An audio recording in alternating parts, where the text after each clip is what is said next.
Ang daming bunga. So yan, grabe yung bunga mga kababayan ng tanim natin dito na kakao. Nakakatuwa po. Nakakatuwa po kung makita natin ng ganito yung mga tanim natin na ang daming bunga. Ayan. Nakakataba ng puso. Ang galing. Meron tayong antayin na harbisin para pagkakitaan. Oh, daming bunga. Oh, no, doon pa sa taas.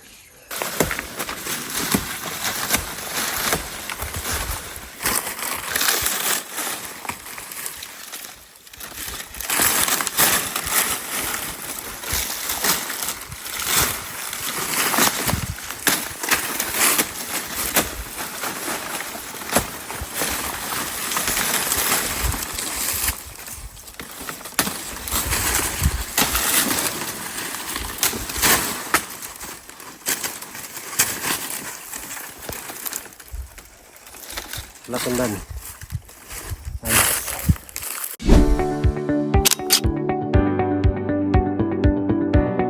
Bye.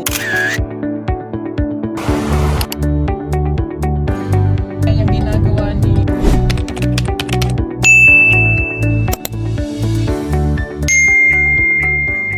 Ayan mga kababayan, magandang araw at magandang buhay po sa lahat.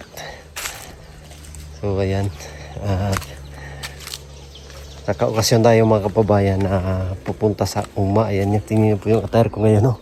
Meron pa akong liyang dito sa likod. So bibisitahin ko po yung ating mga pananim doon mga kababayan. Titingnan ko kung ano nang itsura, kung lumaki na ba o meron na ba tayong ma-harvest na bunga. Ayan sa ating mga kakao. So maglalakad lang tayo kasi hindi mapasok doon sa mga kababayan, mahirap yung daanan dito.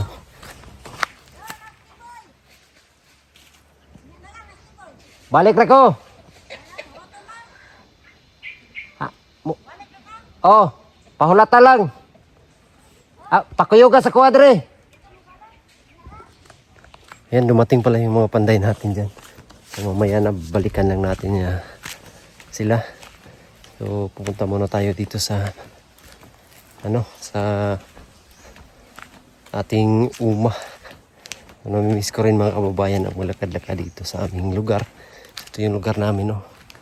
Tahimik. So makikita talaga natin yung kaibahan po sa lugar ng mga tutubo at sa lugar ng mga Bisaya kagaya ko. Ayan, ang kaibahan po mga kababayan kasi dito kahit masukal siya ay merong mga maraming pananim. So gustong gusto ko po mga kababayan na ituro sa kanila at sana po sundin nila yung mga itinuturo natin na magtanim para sa kinabukasan. Kagaya po nito, makikita po natin mga kababayan. Oh, tingnan niyo po. So masukal siya, pero tingnan niyo lang po yung mga tanim. Oh, magiging ganito. So wala tayong makikitang puwang kasi ang daming tanim na kakao, meron pang durian. Ayan, oh.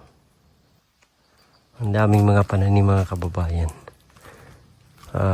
Kakao, ito niyog. Ang dami pang bunga ng kakao. So yung area na to, isa pinsan ko to po. So ang dami niyang pananim. Ayun, oh, grabe yung bunga ng durian doon, oh. Napakadami. So pag ganito yung gayahin ng ating mga kapatid na natutubo sa bundok, is talagang hindi na sila maghihirap kasi napakalapad yung kanilang mga taniman or lupa. Oh, grabe yan. Kita nyo yan mga kababayan. Ang daming bunga ng kakao. Yan, oh. Napakadami. So kung marunong na talaga sila sa buhay, ay pwedeng nila itong gawin. Oh. Pwedeng ipaghalo yan, kakao, niyog, durian, at kahit anong prutas mga kababayan, basta maitanim mo lang. Oh, meron pang guyabano dito. Oo, yung kakao ngayon is nasa 300 per kilo mahigit. Kaya pag marunong ka lang talaga ay siguradong di ka mahihirapan pagdating ng panahon. Tsaka yung mga sumusunod sa iyo. Yun po yung durian, daming bulaklak.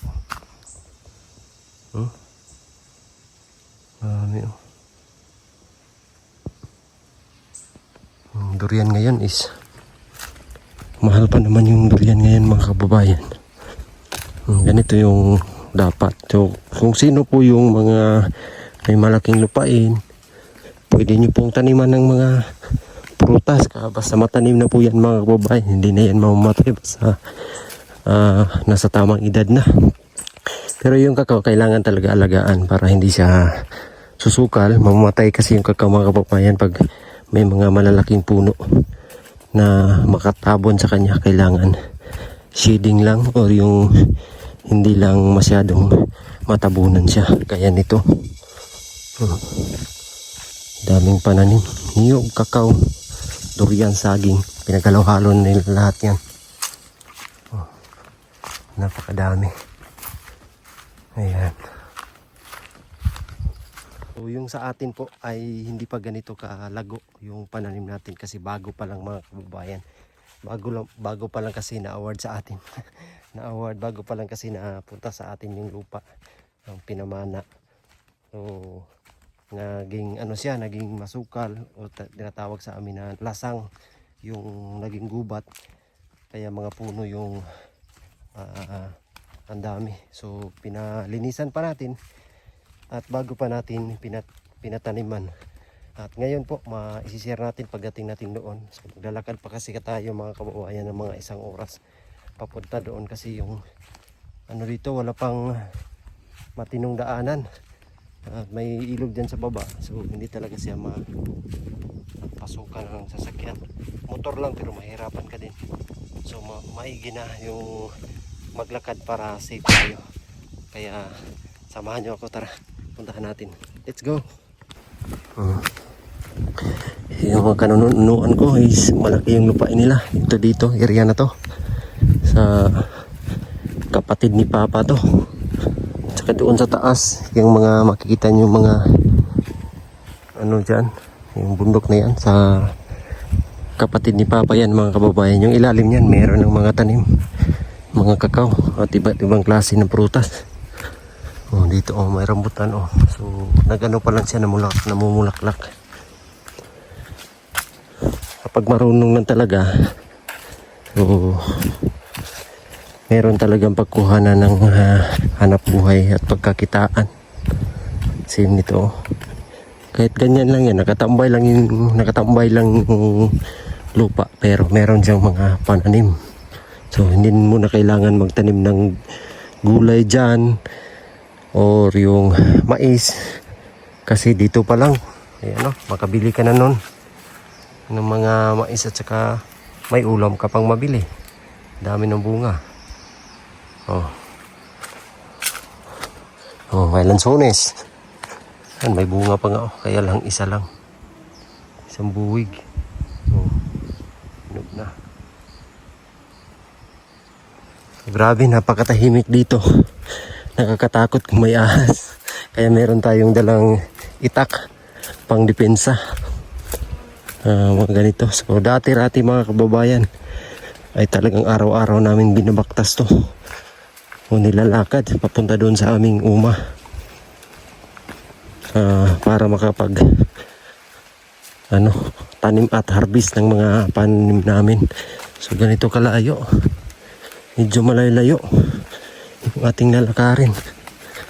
Dito may may narinig na ako na agos ng tubig. Kasi may ilog dyan, maliit lang naman siya. Sa laging pa kasi itong dating daanan na itong mga kababayan ngayon ay wala pa. Pero sabi nila meron na itong budget. Kaya lang hindi pa na-release siguro. Iwan ko kung anong dahilan. Kasi yung mga produkto talaga namin dito kinakarga pa ng mga kalabaw, mga kabayo, hayop at pinapasan para lang makarating doon sa aming pagbibintahan. Pero gayon pa man, ay thankful pa rin kasi merong mga bunga. Yung mga produkto na itinanim kahit malayo, kahit mapagod ka man sa yung pagdadala ng produkto mo, ay meron ka talagang pagkakitaan.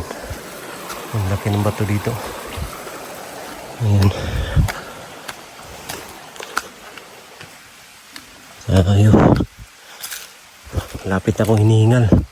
Napakainit pa. Grabe. Nakapoy na. Hinihingal na tayo.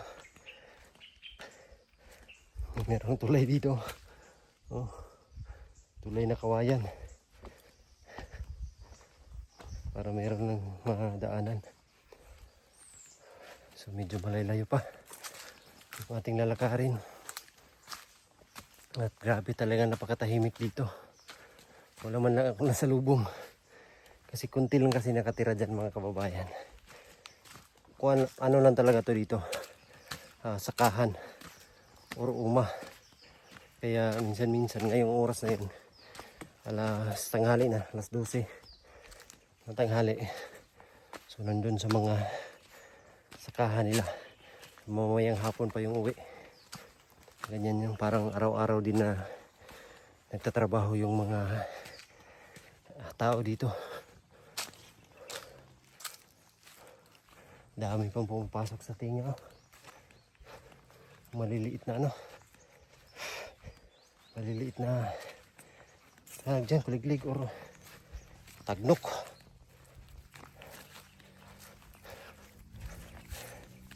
Kunting tiis na lang. Makakarating tayo. Grabe yung bunga ng kakao ngayon. Ang dami. Yan, malapit na. Yan.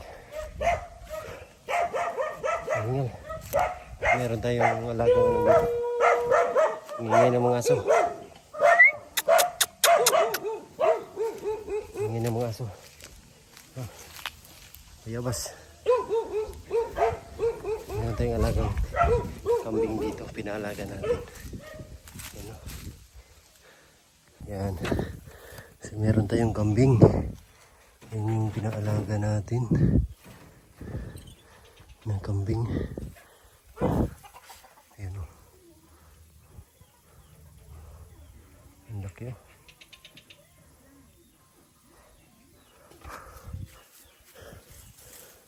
Kain na tayo ng bayabas.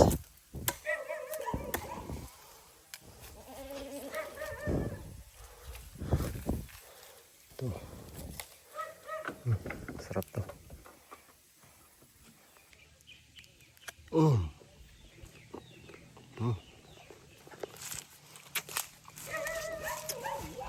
Sarap.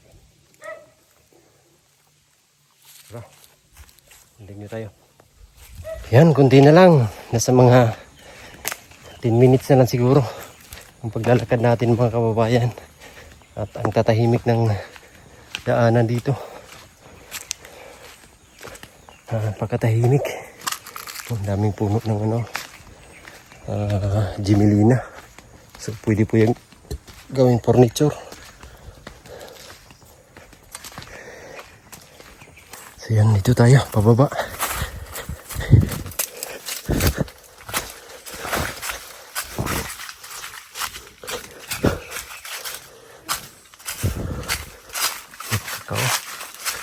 Mga ginagawang tsokolate.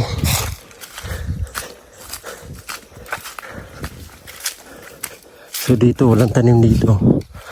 Iba yung may-ari dito mga kababayan. Hindi na ano, hindi na alagaan. So yung sa likod nito, ayan po yung atin. Yun doon o. Yun yung area natin. So maliit lang po yan. 1 hektarya lang.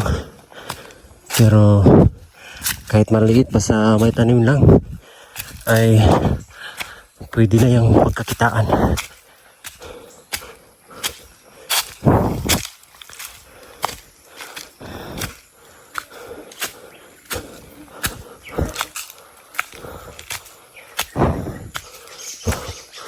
Ayan.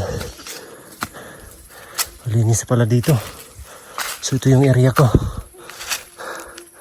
Ayan. Wala pang masyadong tanim. Pero maliit pa lang, hindi pa lang kita. Ayan o. Buhay na yung ano. Kakao. Ito yung mga pit na tanim natin. Oh, may mga mangga pa dito. Grabe yung hingal. Ayan. Kakao. Tsaka ano. Niyog. Ang daming niyog.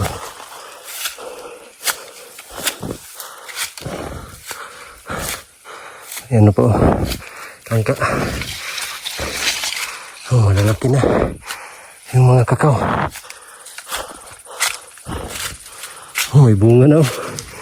Kahit maliliit. Ayun. May mga bunga na.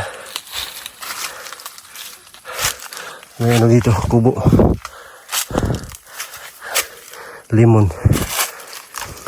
Sili. Oh. Ayan. May mga ano na. Pananim. Doon. Meron na din yung mga pananim dyan. Pero maliliit pa lang. Mamaya puntahan natin.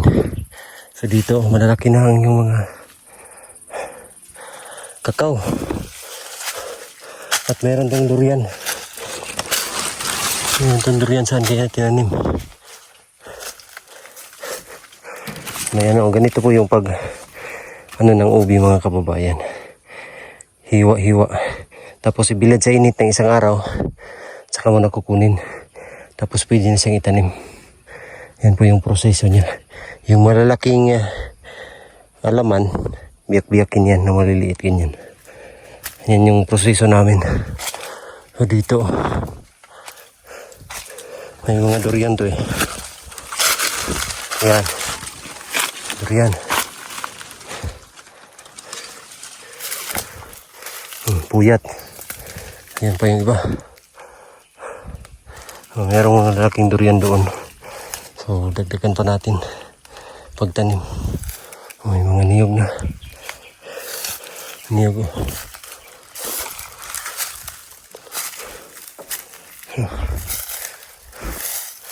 Yan, na-sprayan na yung ano dito, damo.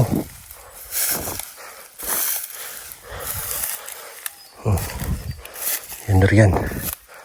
Ayun pa. Tsaka yung iba doon.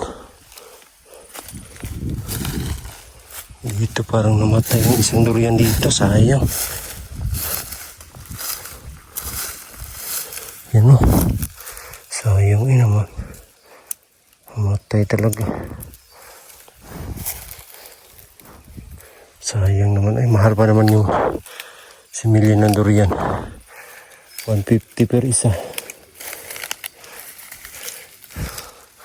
Doon meron doon. So hanggang doon yung area natin. Diyan. Kulang pa yan dyan. Pataniman pa natin yan. So unti-unti lang mga kababayan. Hanggang sa ano natin. Matamnan lahat ng lupa. Ito yung kapatid ko. Dito may isang puno na daming bunga. Ano pa lang po yan? 2 years. 2 years pa lang po itong ano. 2 years and 6 months siguro. Kasi doon ito pinatanim ko. Ayan o. Daming bunga. Oh. Daming bunga niya. So, sa 2 taon mahigit, o magti 3 years, may pagkakitaan ka na. Kasi pwede yung ma-harvest. Ayan pa oh. Ang bilis lang. Bilis lang ng ano, bumunga ng kakao. Dito wala pa yan. Isang ayan oh. Isang masayang araw mga kababayan kasi nakikita natin yung ating mga pananim ay talagang bumunga na siya at buhay na yung kadalasan. So pag yung mga namatay is papalitan lang natin yan ng tanim, padagdagan natin Oh, maliit pa siya pero may bunga na. Oh. Ang liit pa. Pero may bunga na. At meron halo-halo lang yung mga tanim dito. May sili, may ubi, saka may saging. Oh, ubi.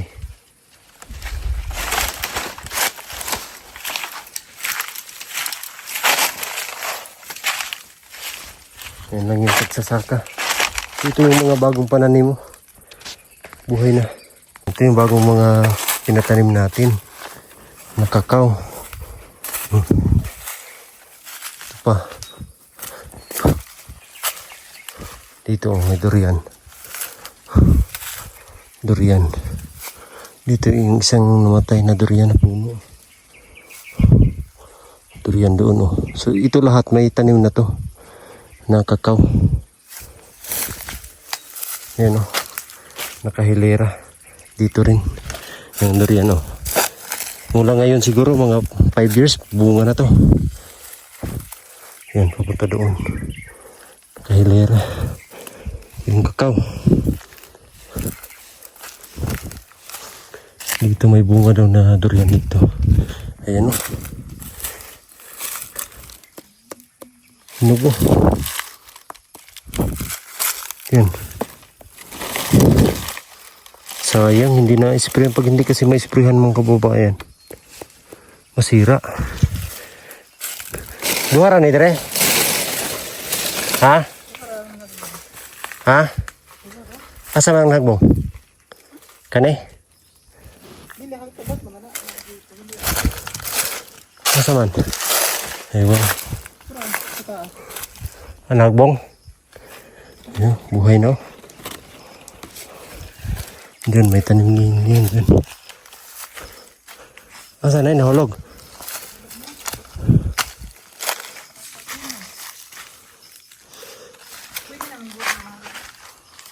Ito yung durian dito. Daming bulaklak. Ito yung isprihan pag ano na. Daming bulaklak oh.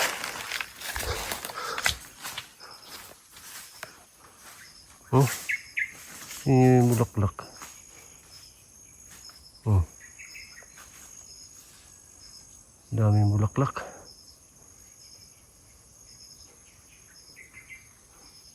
So 2 puno lang. Palang yung mga luma na. Oh, pwede na mamunga.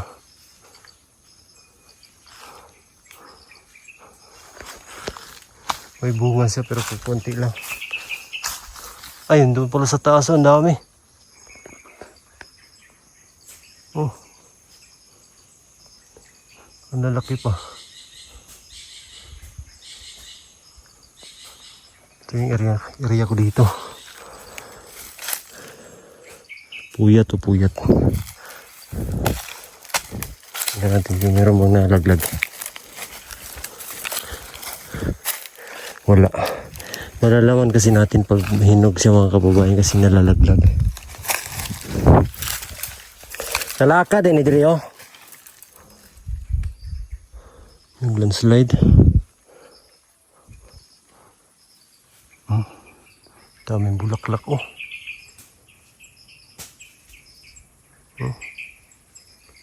Oh, di yung bulaklak. So dito tayo may laglag daw. Baka hindi sira.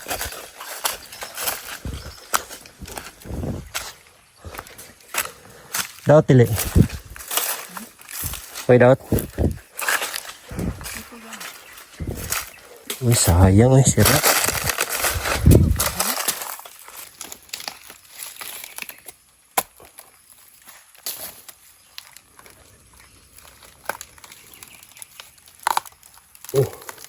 Sira. Yan o.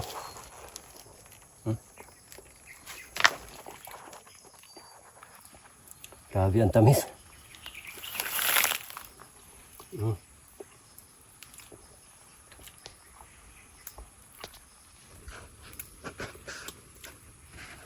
Tamis. Sayang yung sira. Ang tamis na. Tingnan natin ito isa.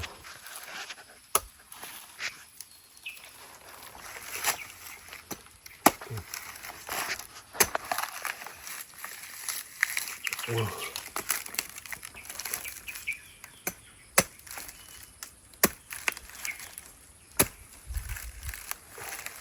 Tigas.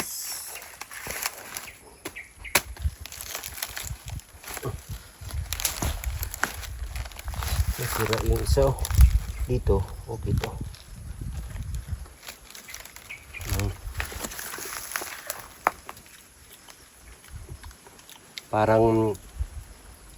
Parang gatas.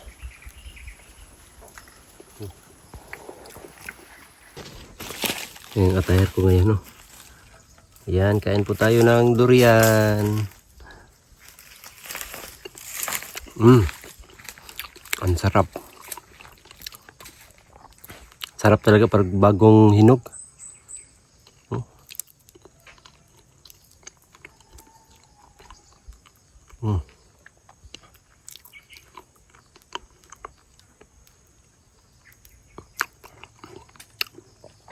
Sarap eh. Grabe mga kababayan, ang tamis ng durian. Kaso lang, sira yung iba. Hindi makain. Hindi kasi na malayan na may bunga pala, kaya hindi na isprehan. Kailangan kasi isprehan niya ng pesticide para maging maayos yung kanyang bunga. So ayan, dito tayo isorbe natin itong ating mga pinatanim mga kababayan. Yun o.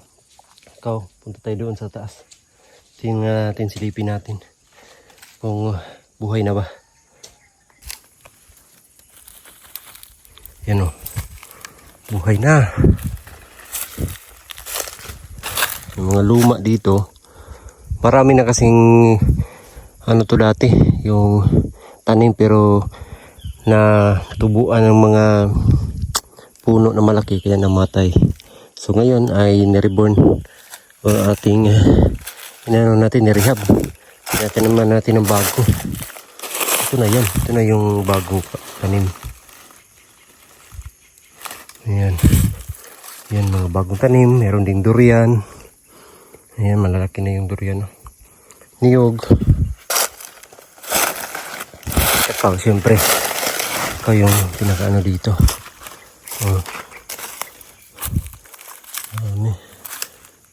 Bagong linis. Pini-sprayan lang kasi itong mga kababayan. Yan, diskarte. Buhay na siya. Tapos dito, grabe yung bunga ng kakao. Mga luma. Niyog. Hanggang dito. So wala pa pala itong durian. Durian yung kulang dito. Wala pa yung durian dito rito. So kulang pa ito ng durian. Wala pang durian ako nakikita. Niyog lang at saka kakao. So from now, mga 3 years ay mamunga na yan. Pag naalagaan na siya na mabuti.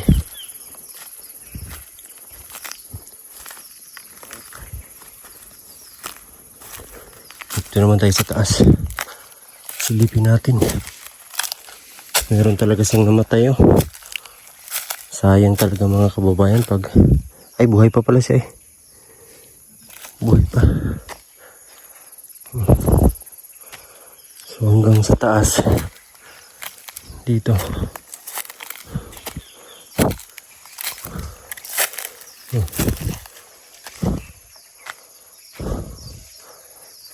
Ayan.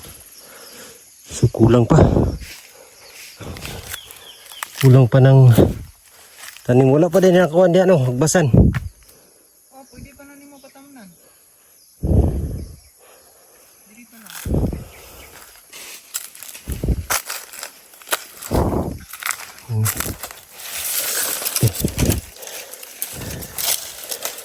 Mga tanim. So maigi, may antayin tayo. May antayin tayong mamunga.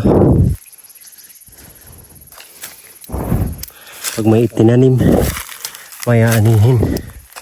So kailangan hanggang may lakas pa tayo, tanim tayo po ng mga kakao.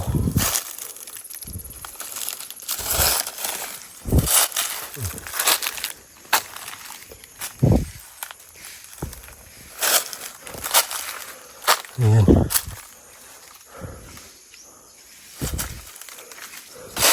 May bakante pa dito. Ito, kasali pa to hanggang sa taas. Kasi kaya ipapatabasan natin to para matamnan din siya ng kakao at saka durian.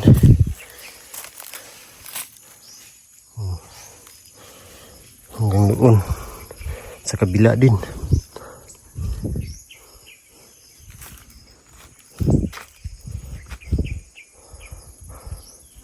So ayan, grabe yung bunga mga kababayan ng tanim natin dito na kakao. Nakakatuwa po kung makita natin ng ganito yung mga tanim natin na ang daming bunga. Ayan, nakakataba ng puso. Ang galing, meron tayong antayin na harbisin para pagkakitaan. Daming bunga. Doon pa sa taas. Daming bunga. So hindi lang dyan. Ito rin dito sa kabila. Dami niyang bunga. Kailangan talaga siya baluti ng cellophane po. Para hindi siya sira. Hindi siya yung laman niya is talagang sulit na sulit. Hindi siya sira. Kapag hindi kasi binalot po ay tutudyukan or ano siya, titirikan ng iba't ibang insekto kaya masira yung kanyang buto.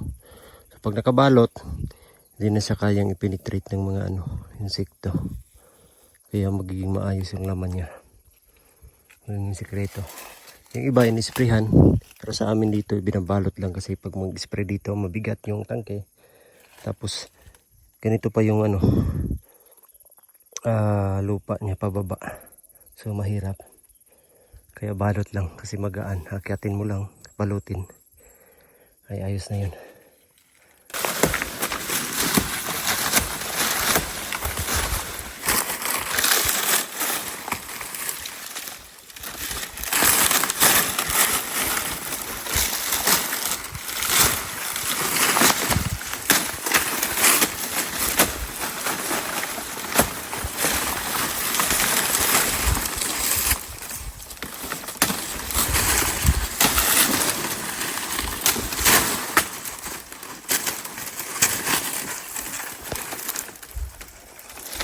Latundan. Nakakatuwa talaga makita mga kababayan, yan yung pinagpaguran mo is may mga maraming bunga. Ayan dito po. Ang daming bunga po. Thanks God kasi binigyan niya ng mga bunga yung ating pananim.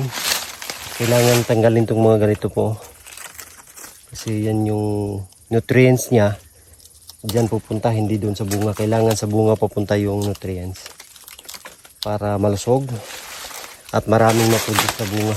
Marami kasing ganito, hindi siya maganda yung pagpamunga niya. Kailangan tanggalin para bubunga siya ng marami. Ayan, yun lang po mga kababayan at maraming salamat sa inyong pagsama sa akin dito sa aking taniman o sa aking sakahan.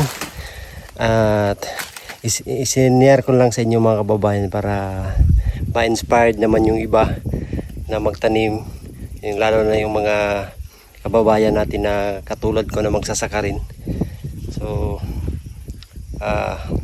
magtanim lang tayo kasi pag may tinanim may aanihin. Kaya ito sigurado po ako na may maaani tayo dito pagdating ng panahon sa awa ng ating Panginoon. Kaya ayun lang mga kababayan, maraming salamat talaga sa inyong lahat po. At ako'y uuwi na kasi magdadala pa ako ng kahoy para doon sa PB House sa gawin naming kubo para sa PB House sa inuutos ni Sir Paul po mga kababayan. Thank you sa inyo. Thank you so much sa inyong lahat po. God bless po. We love you all. Bye-bye.